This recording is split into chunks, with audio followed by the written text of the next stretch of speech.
नमस्कार. आज आपण आलो आहे वरणपाड ह्या गावामध्ये. आपण एक महिन्यापूर्वी दादांना आपलं रियांश अमृत ज्यूस दिलं होतं. आमचे भाऊसाहेब दादा खैरनर त्यांचे बंधूचे ते त्यांच्या माध्यमातून. तर औषध घेण्याच्या आधी त्यांना काय त्रास होता, औषध घेतल्यानंतर त्यांना काय फरक जाणवला, आपण दादांच्या आणि ताईंच्या अमृतवाणीतून ऐकूया.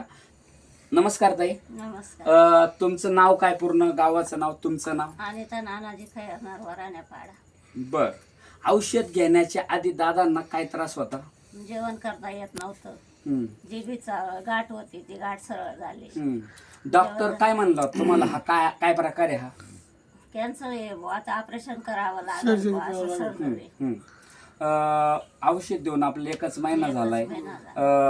त्यांना औषध घेण्याच्या पहिले जेवण करत होते का? नाही. आता जेवण व्यवस्थित होत. हा ना.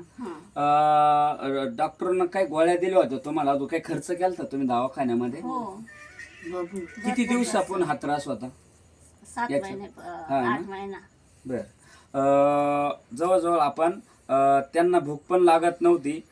ते ऍक्च्युली एक पेज करून खात होते. फक्त आपल्या औषधाला एकच महिना झालाय, अजून त्यांचा 2 महिने कोर्स बाकी. मी दादांना असं सांगितलं का 100% नाही, 1001% रिझल्ट द्यायची जबाबदारी माझी आहे. कारण ज्यांना औषध बनवलंय तिथं डॉक्टर मधुकरजी जाधव सर, ते देव नाही पण देवापक्षी कमी नाही. त्यांना मनापासून माझा मानाचा मुजरा आहे. तसंच ताई, तुम्हाला पण आपण एक अमृत ज्यूस आणि लेडी लाईफ केअर दिलं होतं. तुम्हाला काय त्रास होता? मणक्याचा त्रास होता. बर. आणि हे पाय दुखत होता. तर तुम्हाला किती टक्के फरक जाणवला याचा? 20-25% फरक जाणवला. हो, दादांना सुद्धा 20-25% फरक जाणवला. जीभेला अशी हे होती, धार होती, हा ती पूर्ण सरळ झाली. हा ना. म्हणजे तुम्हाला डॉक्टरनं सांगितलं होतं का याची प्लास्टिक सर्जरी करावं लागेल? ओके, काही अडचण नाही. आपण येणाऱ्या 2 महिन्यामध्ये तुम्हाला 100% बरं करूया. गरज काळाची, ओळख आयुर्वेदाची. हर हर यश.